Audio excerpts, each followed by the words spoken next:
ये रिकॉर्डिंग सुनो कहानी मेरी जुबानी के लिए की जा रही है। देश देश की कहानियों की ये 7वीं कहानी है। ये कहानी देश पाकिस्तान की है। किताब का नाम है देश देश की कहानियां और इस कहानी का उन्वान है अजीब तोहफे।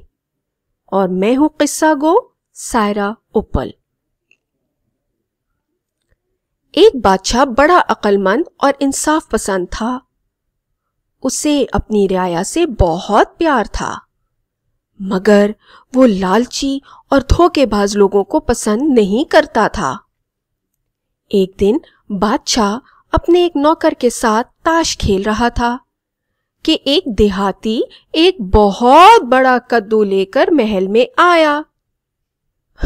बादशाह इतना बड़ा कद्दू देखकर हैरान भी हुआ और हंसा भी। किसान ने बादशाह को बड़े अदब से सलाम किया। बादशाह ने पूछा, इतना बड़ा कद्दू कहां लेकर जा रहे हो? हुजूर, मैं ये आपके लिए लाया हूं। बावर्ची से कहिए इसके बीज निकाल कर बाहर ना फेंके, अपने पास ही रख ले। आधे तो मैं अगले साल की फसल के लिए ले जाऊंगा और आधे आप अपने दोस्तों में बांट देना। बहुत बहुत शुक्रिया मेरे दोस्त, बादशाह ने कद्दू लेते हुए कहा।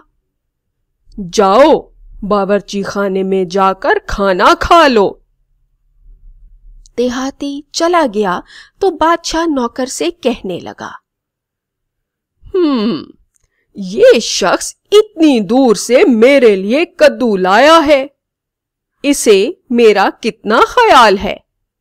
अब बताओ मैं इसे क्या दूं? नौकर बोला, हुजूर, पहले इस देहाती का इम्तिहान लीजिए, कहीं इसने आपके साथ कोई चाल तो नहीं चली, फिर इनाम देने की सोचिए। बादशाह ने देहाती को बुला भेजा और उससे पूछा, तुम इस कद्दू के बदले क्या इनाम लेना पसंद करोगे? हुजूर, मैंने आपसे कहा था ना कि मुझे इस कद्दू के आधे बीज दे देना, बस यही मेरा इनाम है। बादशाह ने देहाती को एक बहुत खूबसूरत घोड़ा दिया। देहाती ने बादशाह का शुक्रिया अदा किया और घोड़े पर सवार होकर अपने घर चला गया। देहाती के पड़ोस में गांव का चौधरी रहता था। वो बहुत लालची था। उसने देहाती की कहानी सुनी तो अपने दिल में कहने लगा, मैं बादशाह को अपना सबसे अच्छा घोड़ा दूंगा, फिर वो मुझे बहुत बड़ा इनाम देगा। दूसरे दिन चौधरी घोड़ा लेकर बादशाह के महल में गया।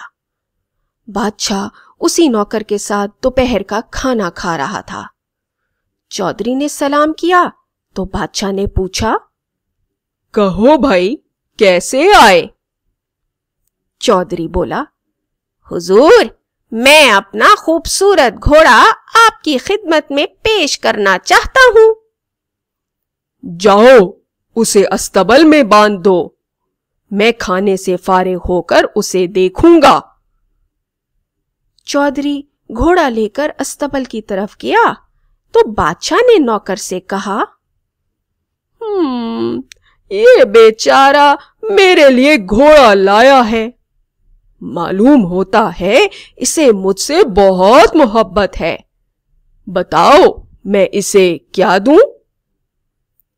नौकर बोला, हुजूर, पहले इसका इम्तिहान लीजिए, कहीं ये आपके साथ चाल तो नहीं चल रहा। खाना खाकर बादशाह अस्तबल में गया और घोड़ा देखकर चौधरी से कहने लगा, वाह, ये घोड़ा सचमुच बहुत खूबसूरत है। मैंने अपनी जिंदगी में इतना खूबसूरत घोड़ा नहीं देखा। बताओ इसके बदले तुम्हें क्या इनाम दूं? हुजूर, अगर आप मुझे कोई जागीर दे दें तो बड़ी इनायत होगी। चौधरी ने कहा, मैं तुम्हें इससे भी अच्छा तोहफा दूंगा। ये कहकर बादशाह ने बावर्ची को बुलाया और उससे पूछा, कद्दू के बीज कहाँ हैं? हुजूर, तमाम बीज मैंने संभाल कर रखे हैं। बावर्ची ने कहा, बहुत खूब। जाओ, इन बीजों के 2 हिस्से करो। एक हिस्सा चौधरी साहब को दे दो और एक हिस्सा हमारे देहाती दोस्त के लिए रख लो। और इस तरह लालची चौधरी को इतने खूबसूरत घोड़े के बदले कद्दू के बीज मिले। देखा दोस्तों, कहते हैं ना, लालच बुरी बला है। इसलिए कभी भी इंसान को लालच नहीं करनी चाहिए। मजीद कहानियां सुनने या मुफ्त डाउनलोड करने के लिए हमारा फेसबुक पेज और यूट्यूब चैनल का लिंक सुनो कहानी मेरी जुबानी लाइक, सब्सक्राइब और शेयर करना ना भूलिएगा। शुक्रिया।